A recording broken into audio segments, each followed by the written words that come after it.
Well, I guess there'd be the question of tax relief, both for the college and for himself. But that would be a kind of normal application of the rules. So people are either in favour of there being tax relief for charities or private schools being classified as charities, or they're not. But that's the current law, and that would be fine. Okay, all right. Well, let's get stuck into the old non-dom stuff then. So I think for people listening on radio or viewing us at home now, it might be worth just a little brief explanation, really, of what actually is going on here. What is the actual setup then? Well, you can, normally speaking, in most countries in the world, you pay tax if you're resident in the country or if you have income that can derive from that country.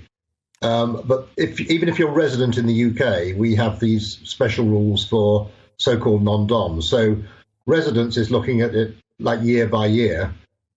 Domicile is kind of where you ultimately feel your loyalty is or where you feel you're from.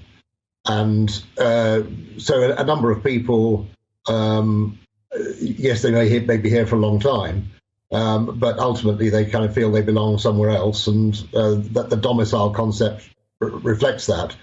And there is just a favourable treatment in our tax system that means they only pay tax on income from abroad if they actually bring it into the UK. So if they don't generally pay tax.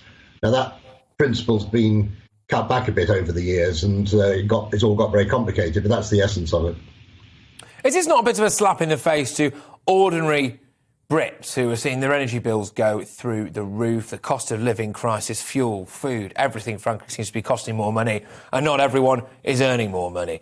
Is this not a bit of a slap in the face for them? The optics of it are pretty bad, aren't they?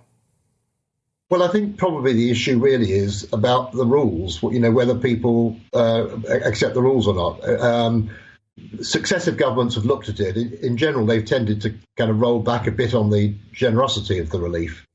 But on the whole, they've kind of always kept it going, because I suppose they reckon it's better to have some very wealthy people here paying a bit of tax than, maybe disincentivise them from coming to the UK at all.